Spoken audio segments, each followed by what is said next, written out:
का सबसे ज़्यादा जो रोल रहता है वो व्याकरण का रहता है, और व्याकरण के बारे में थोड़ा सा बेसिक से पढ़ने का प्रयास करेंगे। तो आइए हम बात करते हैं व्याकरण की।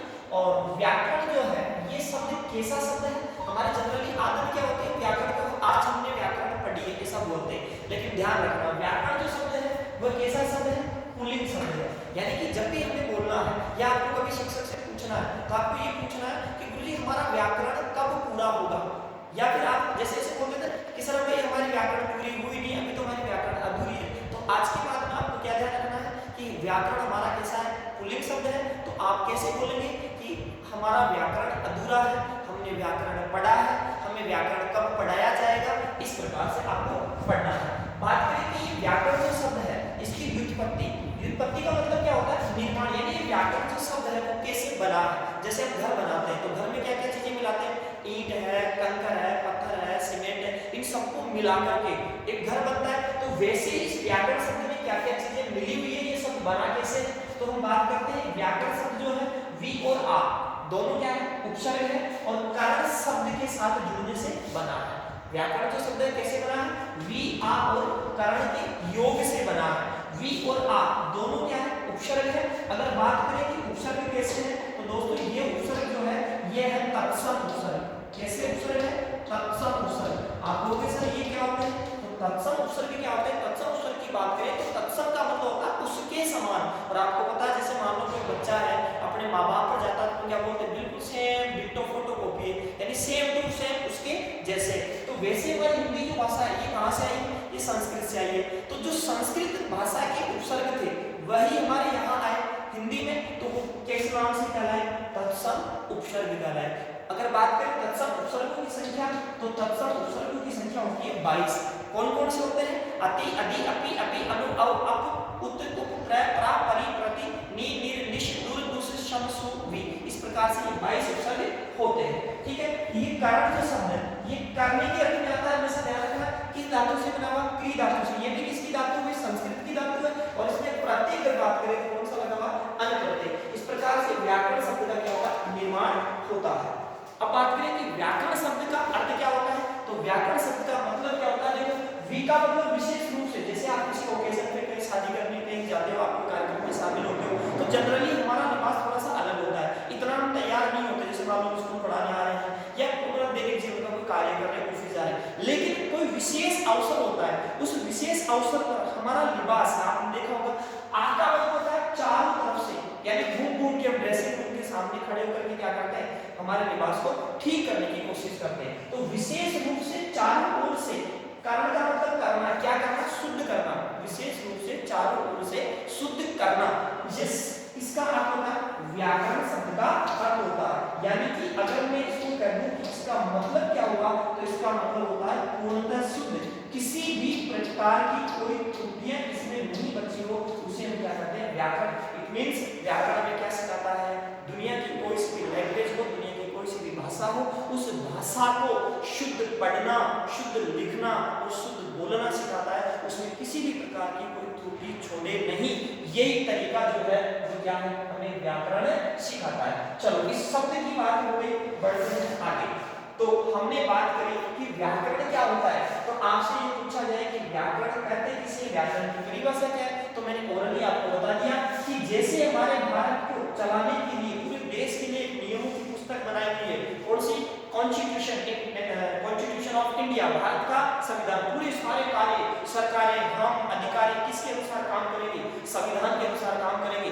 वैसे ही कोई सी भी भाषा अगर है, कोई सी भी भाषा है, तो वो भाषा जो है वो किसके अनुसार चलेगी, वो किसके अनुसार चलेगी, व्याकरण के अनुसार चलेगी। तो वैसे से हमारा संविधान बना हुआ, जैसे पुस्तक बनी है, पुस्तक को क्या कहते हैं, शास्त्र या ग्रंथ। तो एक ऐसा शास्त्र जो हमें जानवरों को नहीं, हम सब, हम कौन है, मनुष्य, हमें किसी भाषा को, दुनिया की कोई सी भी लैंग्वेज हो, हर लैंग्वेज की क्या है, एक व्याकरण की पुस्तक बनाई गई है।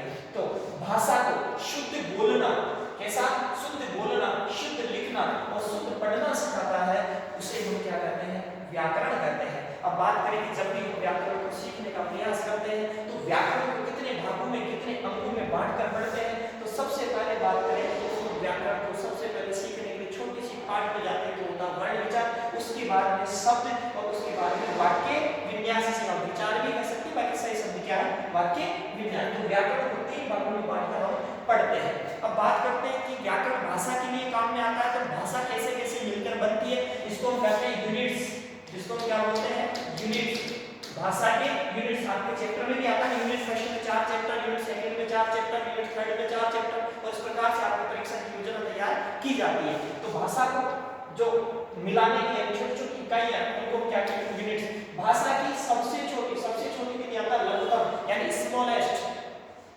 सबसे छोटी इकाई की जो बात करें तो वर्ड, अभी हमने बात किया था वर्ड, शब्द और वाक्य, तो हम 3 शब्द वहां से लिए, तो वर्ड क्या होता है, सबसे छोटी इकाई।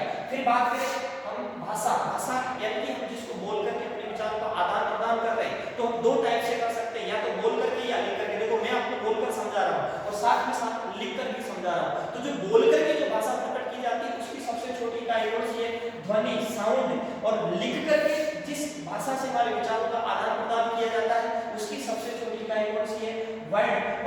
और पूरी भाषा की बात करें तो उसमें बात करें कि उसमें सार्थक इकाई कौन सी है। याद रखना ये दोनों कैसे होते हैं, निरर्थक होते हैं, यानी इनसे हम कोई अर्थ को ज्ञात नहीं कर सकते, किसी अर्थ पर जा नहीं सकते।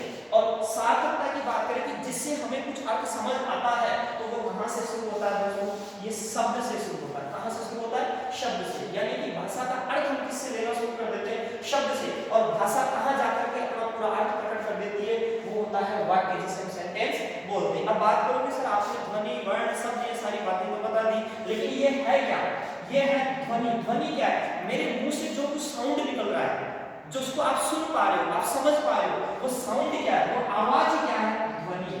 वो आवाज क्या है, ध्वनि। तो देखो मौखिक का मतलब क्या होता है, ये रहा मौखिक, यानी मुख से संबंध रखने वाली। तो मुख हमारा आवाज निकाल रहा है, इसलिए ध्वनि क्या है, मौखिक भाषा की सबसे छोटी इकाई है। इसके बाद में हम बात करें वर्ड। वर्ड क्या है, वर्ड देखो भाषा की सबसे छोटी आकृतिक इकाई है। हम टुकड़े करते करते देखो वाक्य के बाद में ध्वनिया वर्ड में बदल दिया। तो सबसे छोटी इकाई जब हम लिखते हैं तो आकृतिक का मतलब अब इससे ज्यादा छोटे टुकड़े नहीं कर सकते, वो क्या होती है, वर्ड। यानी ध्वनि को मैंने लिखा, ध्वनि को मैंने लिखा, कैसे लिखा, जैसे देखो मैंने बोला कैट, कैट, ये कैट, कैट, इसको देख के आप पहचान सकते हो क्या, कैट। लेकिन मैं इसको पहले क्या कर रहा था, बोल रहा था, बोलते मैंने क्या कर दिया, इसको लिख दिया। ऐसे देखो ल, ये ल मैंने बोला और यहाँ पर 2 वर्डों को लिख दिया, तो ये क्या हो गया, वर्ड हो गया। बोलने के बाद में जो लिखा वो क्या है। अगर इसको मैं मिलाकर के क्या करता हूँ, क प्लस ल, आपको कल पढ़ने आना है, तो ये देखो क ल, ये क्या बन गया, शब्द बन गया। तो वर्ड क्या होता है, भाषा की सबसे छोटी आकृतिक इकाई है, इससे हम ज्यादा छोटे टुकड़ों पर नहीं जा सकते, वही क्या होगी। या फिर रिव्यू कर देते हैं कि ध्वनि का लिखित रूप क्या होता है, वर्ड होता है। और बात करें शब्द, तो देखो वर्ड तो थे, हम कैसे मिलाए, उनका ग्रुप बनाया, ग्रुप बनाकर कैसे उनका अर्थ हो, वर्णों का शाब्दिक समूह क्या कहलाता है, शब्द कहलाता है। आगे की बात करें, शब्द को हम आगे जाकर के क्या कर देंगे, पद कर देंगे, क्या कर देंगे, पद कर देंगे। तो वाक्य में प्रयुक्त शब्द, जैसे मैंने अभी कहा कि कल आपको पढ़ने आना है, कल आपको पढ़ने आना है, कल आपको पढ़ने आना है, ये मैंने आपके लिए लिख दिया। अब बात करेंगे कल आपको पढ़ने आना है। अब देखो हमने जब तक इसकी बात करी थी, किसकी, कल की, तो ये कल क्या था, शब्द था। ये जब अकेला घूम रहा था, ये अकेला घूम रहा था, तब तो क्या था, शब्द था। लेकिन इसको हमने एक वाक्य में बांध दिया, एक वाक्य में बांध दिया। जैसे ही हम वाक्य को बांध दिए तो समझ लो कि ये एक निश्चित अर्थ के लिए काम में आ रहा है। तो ये क्या हो गया, कल आपको पढ़ने आना है, यहाँ पर ये पद हो गया। क्यों हो गया, देखो बात करें कल, कल क्या होता है, कल अनेकार्थ शब्द होता है, कल ये कल का अर्थ होता है, वो क्या होता है, शब्द होता है। अब इसके बहुत सारे अर्थ हो सकते हैं, जैसे कल का मतलब हम बात करें कि आने वाला कल, आने वाला कल। वैसे ही कल का मतलब क्या है, बीता हुआ कल।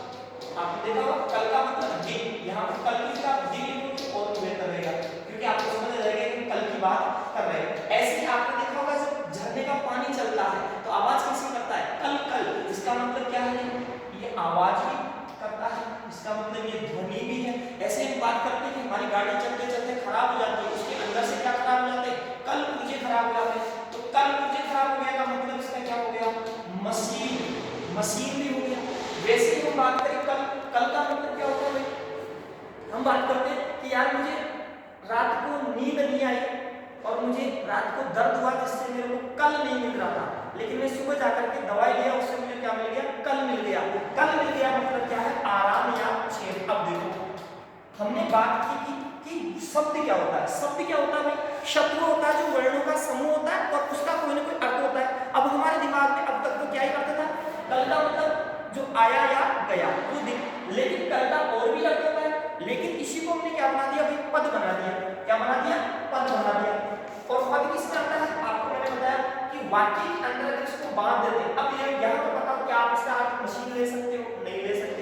क्या आप इसका अर्थ ध्वनि ले सकते हो, नहीं ले सकते। मैंने आपको कहा कल आपको पढ़ने आना है, इसका मतलब आने वाले दिन में, तो निश्चित अर्थ में इसको हमने बांध दिया, तो जो वाक्य में प्रयुक्त हो गया वही शब्द क्या कहलाएगा, पद कहलाएगा, यहाँ शब्द नहीं कहेंगे।